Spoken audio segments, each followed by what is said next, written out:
Welcome back. As you know, I'm Eli the Computer Guy here for the Daily Blob, where I say every single day, thank God I don't have employees anymore. There are a lot of people out there. They're like, Eli, you're just jealous of Louis Rossmann, right? The reason you talk about Louis Rossmann is because you're jealous. Au contraire, mon frere. I am not jealous because he has employees. He has employees. Oh, this is just going to be so much stupidity. What happens when employees have to face reality after a decade and a half? It's gonna get stupid, boys and girls. It's gonna get stupid. So I've been talking about this for a while. We've had a decade and a half where employees, I don't know, they've just been living in a world I don't even understand, right? I've talked about this before. I come on here and I talk about treating your boss like they're a human being. And oh my golly, I get so much pushback, right? I talk about things like return on investment from the corporation, and people call me a boomer. I talk about profits. The kids out there are doing little cockroaches. They just can't handle this crap, right? But anyways, we've had a decade and a half of just this insane level of investment, especially into the technology world, that hasn't made a good goddamn bit of sense. As I talked about during the COVID boom in the tech sector, it just didn't make sense, right? So in the tech world, we scale what's called exponentially. Most businesses scale linearly. We scale exponentially. What does that mean, right? If you have a hamburger joint and one person can make 50 hamburgers per hour and you're selling 50 hamburgers per hour, then you need one cook. If you sell 100 hamburgers per hour, you need 2 cooks. If you sell 200 hamburgers per hour, you need 4 cooks. That's what's called linear, right? There's some stuff with scale and efficiency. Don't get too focused on it, but that's basically the idea. The thing is, in the tech world, we scale exponentially. If you have 1 server, you need 1 administrator. If you have 2 servers, or you have 100 servers, you need 2 administrators. If you have 1,000 servers, you need 3 administrators. And if you have 10,000 servers, you need 4 administrators, right? That's just how our systems scale. So when COVID happened and everybody was supposed to be going, work from home is the future. Remember that? I remember that. Anyways, one of the reasons I was having conniptions back then, for anybody that followed me, is just because it's stupid, right? I'm not saying that Facebook or Meta shouldn't have hired, but they probably should have hired 500 to 1,000 people. Like, right, we're gonna have more people hammering our servers. We're going to need to deploy more physical boxes. We're going to need to create a couple more data centers, caching infrastructure, that type of thing. So yes, hire a few hundred, maybe 1,000 people to support that. No, they hired 20,000 people. And if we see this just across the board, all of these technology companies during COVID, they were hiring tens of thousands of people, basically when the environment required them hire a few hundred. But because, some of them were doing it, they all had to do it. Right? And then Elon Musk comes along, he fires 75% of Twitter's staff, and so everybody else decides that they're going to just start firing staff. The important thing to understand here is this has nothing to do with you. This has damn near nothing to do with your certifications. This has damn near nothing to do with the college degree. Doesn't have anything to do with whether you're smart or whether you're fucking stupid, whether you like the boss or hate the boss, whatever. All this stuff is just going on, right? But what we're told is whatever is currently occurring is what will occur forever. Right? As I've laughed before, right? In 2015, it was all about collisions in the office spaces. Like, we're going to put bathrooms on different floors so the HR and the node developers can fucking collide for some reason. Anyways, that was all 2015 world. And then all of a sudden 2020 comes and it's all work from home. Well, here's the thing. In 2015, everybody had to collide. And in 2020, everybody had to work from home. And we're told this. Like, this is just how it will be forever. And one of the big things that we're told during COVID is that the dynamic of power in the capitalist world has changed. Now employees have the real power and the bosses just have to take it. And it's like, well, no. Right now, the bosses have so much investor money, they just don't give a shit about the employees, right? The employees can bitch, whine, moan, complain. They can go out and they can protest their own damn company while they're getting paid their six-figure salaries. And the bosses don't care because the investor money is still coming in. At the end of the day, it's not about revenue. It's not about profit. It's about the investor money. Hey, they're hiring people. Look, we are obviously successful because we keep hiring people. Ergo, we need to get more investor money. Anyways, surprise, surprise, that changed. Put a rocket on a turkey. Damn thing ain't flying. It is sailing through the air. It will not land. It will come back to ground, but it will not land. So what's kind of interesting, right, is we've heard, like before, we heard about quiet quitting, right? These employees knew their real value. So they were quiet quitting. Fuck the boss. Look at Eli, the computer guy, saying the boss is a human being. Blah. So anyways, they're doing all their stuff. So now we're back to reality. Now we're back to profit. Sort of. Trying to get there. Ignore the AI world. If you ignore the AI dip crappery, we're trying to get back to profit. We're trying to get back to return on investment. We're trying to get back to a lot of things. The issue is we have a generation of adults. They were not brought up as kids on participation trophies. They have become adults with corporate participation trophies. Like one of the things I find fascinating now is we talk about millennials, right? I talk about the thing of the name. When we say a word, what does that actually mean in our head, right? And so for so many years, decades at this point, when people say millennial, right, that's shorthand for kid, right? Snot-nosed brat is basically what it is, right? Well, here's the thing with the millennial. Millennials are 40 now. Do you realize that? Like the millennials literally have a couple of kids and a house and are worried about their 401ks and all that kind of thing. But for much of their lives, they have been in a corporate boom cycle, right? From 2009. So 2009 is when the Great Recession actually happened. But then after that, it's basically been an upswing for a lot of folks. Right? Some folks know when COVID happened, but a lot of folks, it's just been this continuous upswing. That has now been 16 years. Think about this. If you went into school in, let's say, 2005, right? So you go into college in 2005. You go through college, you come out in 2009. Basically, in 2009, you get a crappy job. But you're straight out of college, so you expect to get a crappy job. 2009, the bull market starts, and so you're just rising through this bull market. Especially if you're in the tech world, not only are you in a bull market, but you're in this idiotic investor-fueled bull market, right? And so literally at this point in time, 2005, that's 20 years. That is 20 years of basically professional life, professional development, where you've been coddled into this idea that you're valuable. You're valuable. Right, I've talked about this before. Like years ago, I saw this book, and I've seen so much of this stuff on bosses, like what bosses need to do. Right? So back in the day, my boss, you know what my boss needed to do? Sign the fucking paycheck. Sign the paycheck, make sure all the tax money and insurance money got sent to the right people, and hand it to me at the appropriate time every other week. That was basically what my boss's job was. Nowadays, you go into Barnes & Noble, you're still going to Barnes & Noble, you go on to LinkedIn. Holy crap. You know what a boss is supposed to do? A boss isn't there to sign your paycheck. A boss is there to listen to your hopes and dreams and needs.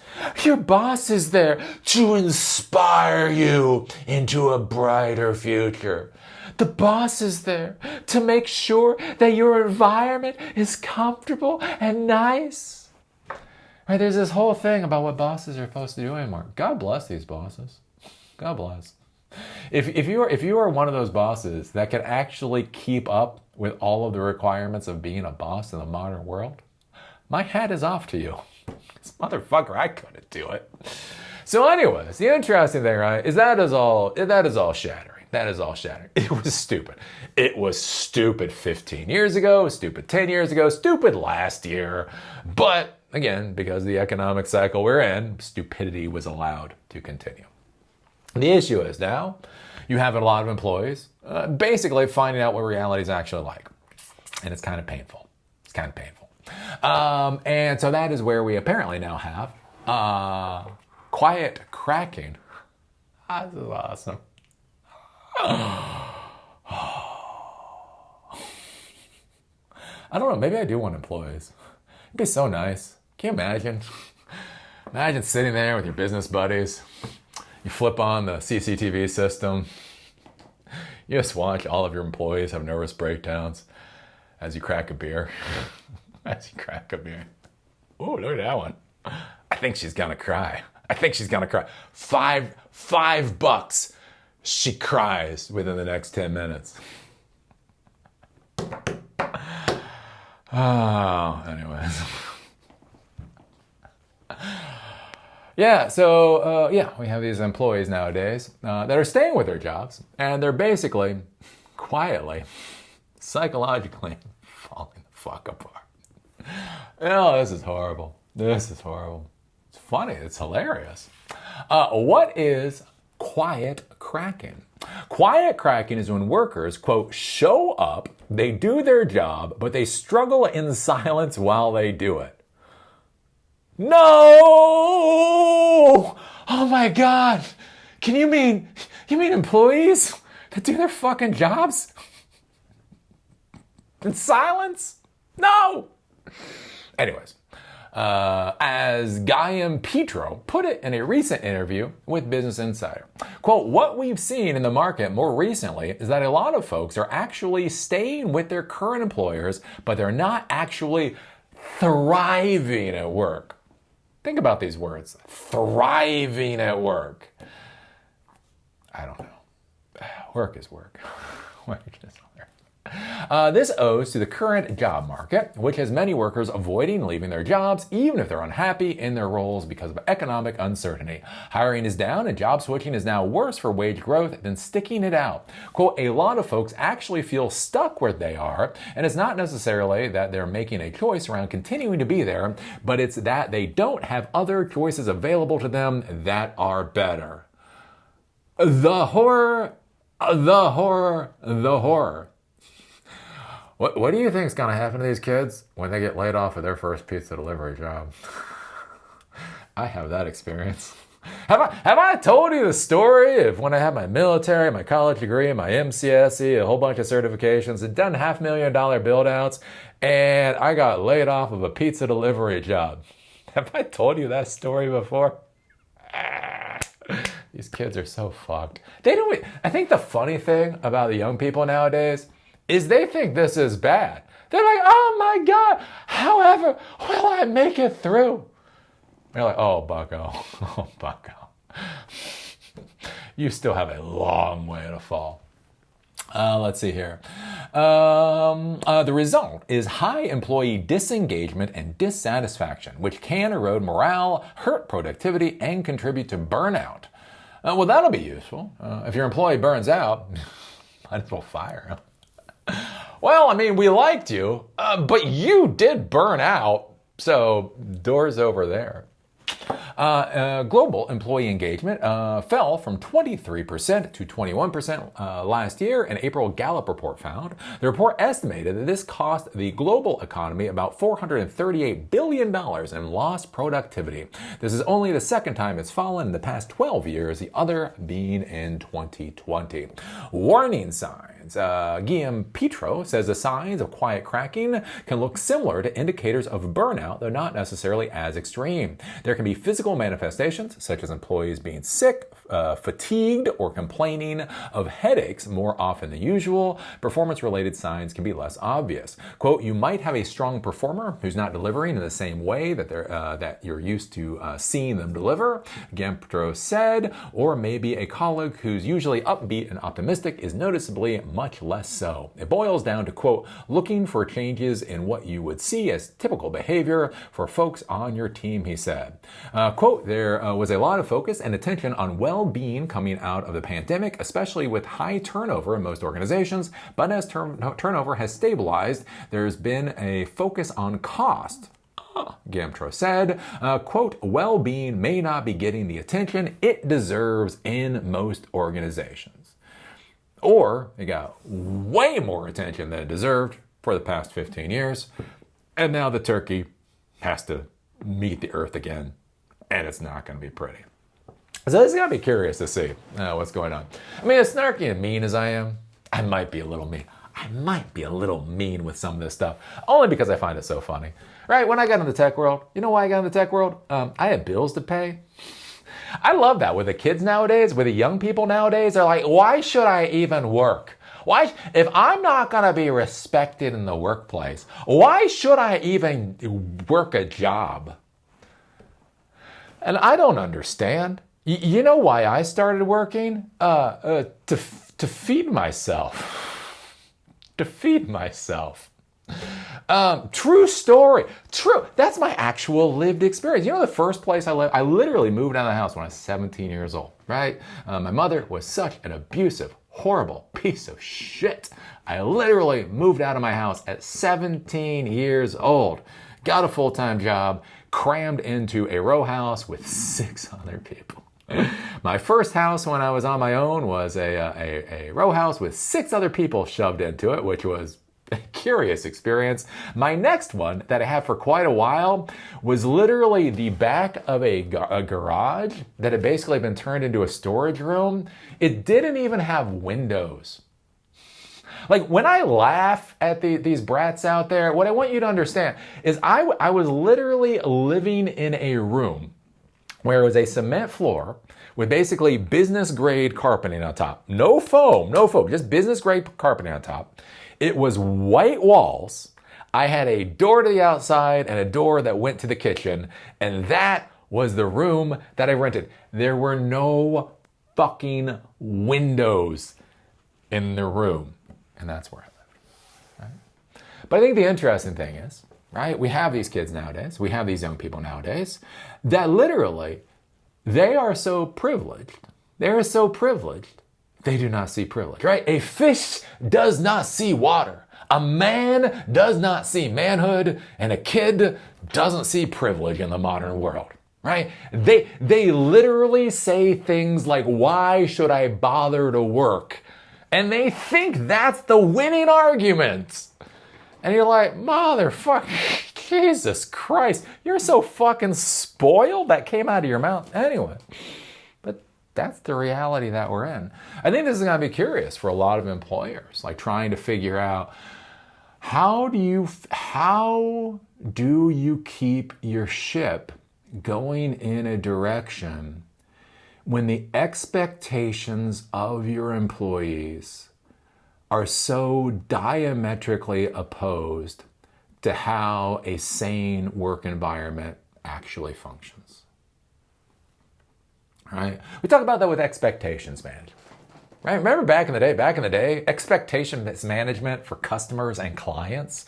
Right? You come in, your customer, saying stupid stuff. So you try to keep their expectations down. Keep their expectations to where the world actually is. I think that's going to be an interesting thing going forward for a lot of these employees, is how can you manage their expectations within your employment environment, right? Nobody gives a fuck about you. Think anybody actually cares about your fucking dog? Think anybody actually fucking cares about your snot-nosed brat or whether or not you can pay the bills or whatever else? No. They're just being nice and polite, hopefully on a good day. right? The whole idea of having employees thrive. Like what? How do you roll that back to the idea of you should work? We are going to provide a comfortable environment, right? Give them good chairs. I'm not a complete piece of crap. Give them good chairs. Give them a good desk. Make sure the goddamn HVAC system, gets tuned up every 6 months or whatever. We are going to give you a comfortable environment. We are going to try to make sure the work is interesting. And if there is abuse, HR will actually fucking handle it. Other than that, that's what we offer.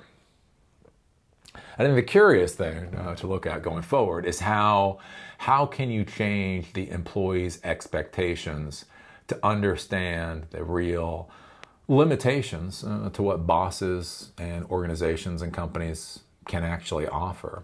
And it'll be curious to see how that transition pans out. I think about this with the Great Recession. Like apparently I'm the only one that's on the floor half the time vomiting from PTSD from the Great Recession. But I was talking to a money person, right? I was talking to a real money person, like real money person. And I was in this meeting. Fuck me. Anyways. Oh, you people, you think black pills are real. Try reality. Anyways, I was in this meeting. It's fucking brutal. Oh, so everybody's around this fucking table. Everybody's got the fucking, we're all, anyways. So the guy's like, well, here's the thing about the economy, right? So this is the Great Recession. He's like, the reality is we cannot get out of the Great Recession. We cannot get out of this current economic cycle until people get hungry enough to go back to work. It's like, fuck. Real conversations here. It's like, what? And he's like, yeah, well, the issue of what's going on right now is all these people have been laid off. We have all of this economic crap shittery going on.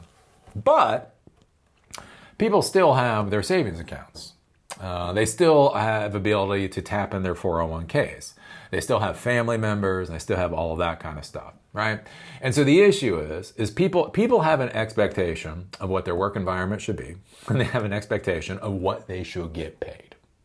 So they're going out and they're putting their resumes out there and they have this expectation.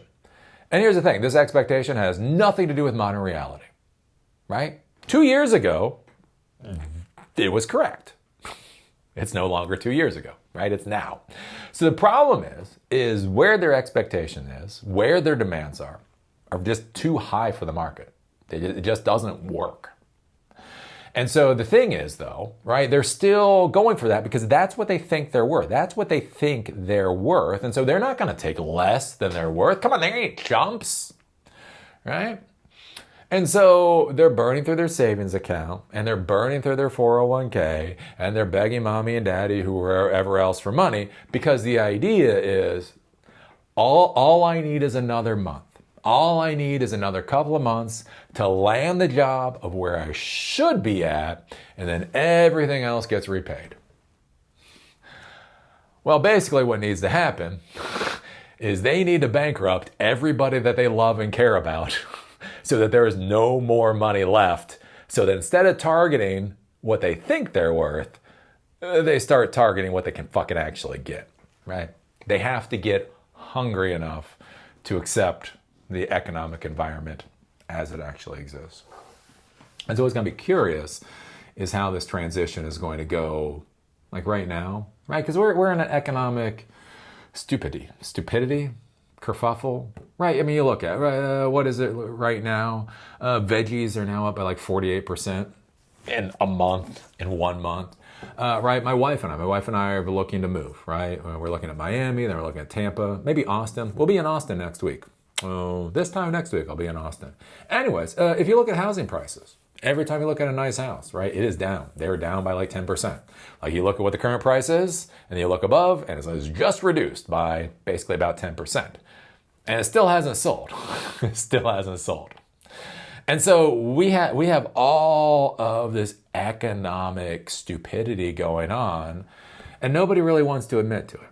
right? The Trump administration, when the Bureau of Labor Statistics comes out with the numbers, he fires the director of the BLS. Trump doesn't want to talk about the reality of the economy. The corporations don't want to talk about the reality of the economy. Most people don't want to talk about the reality of the economy. And so you're a business person. You are a business person who has a number of employees that have expectations that are out of whack for where the current economy actually is. And they're just nowhere fucking near where the economy is going to be, probably relatively shortly. And you have to try to manage them and try to reset where they think they should be in the world. I think that'll be a curious... That will be a curious number of balls to juggle that I am very happy I do not have to touch with Louis Rossman's 10-foot pole. So anyways, I don't know. It's a curious thing. What do you think about this? What do you think about employees quietly losing their shit? Like, what? You mean they're going to be quiet? You fucking know there's a couple of bosses watching this. You know there's a couple of CEOs watching this. They're just fighting. They're clapping right now. They're like, what? like what they heard. Operative word is silent. Operative word is silent. You mean my employees are going to shut the fuck up? Anyways, what do you think about this? I mean, what do you think about the thought? And again, like when we talk about like younger people, right? Like millennials or 40-year-olds. What happens when your 40-year-old employees break? Because that's the thing. Like so many times we talk about this kind of thing. Again, we talk about the young people or whatever. It's like the interns. Oh no, the fucking intern has a fucking meltdown. Who the fuck cares? Toss them, get another 5. Nobody cares. Right? Oh, the secretaries or the desktop support. Or maybe a couple of your senior admins or whatever. But again, like when we start talking about like 40-year-olds, like these are managers. These are people might have expensive houses and expensive cars and kids in private school. And they think they earned that. They think that's what they're worth. Right? What happens when they start cracking? I don't know. What do you think? Put your thoughts down below. Give us a thumbs up. Give us a thumbs down. Say I'm amazing. Or not. Say I'm an amazing asshole. I am an amazing... You got to admit, I am an amazing asshole. Or just call me an asshole. Just call me an asshole. Put it down below.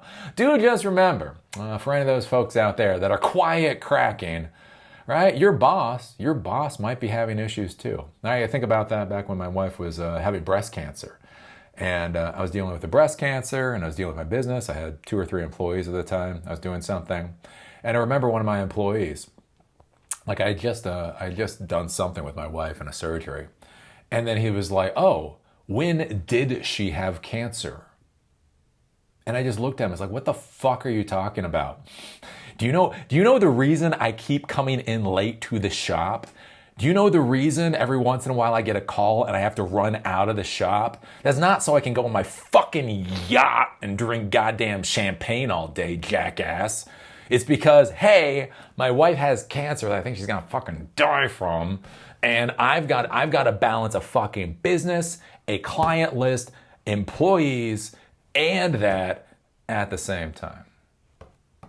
But anyways. So just remember too, when you go in there, if you're a younger person, if you're farther down on the food chain, realize psychologically speaking, your boss might not be doing much better than you are and might actually be doing worse. So, you might want to treat him like a human being. But what do I know? Anyways, see y'all later.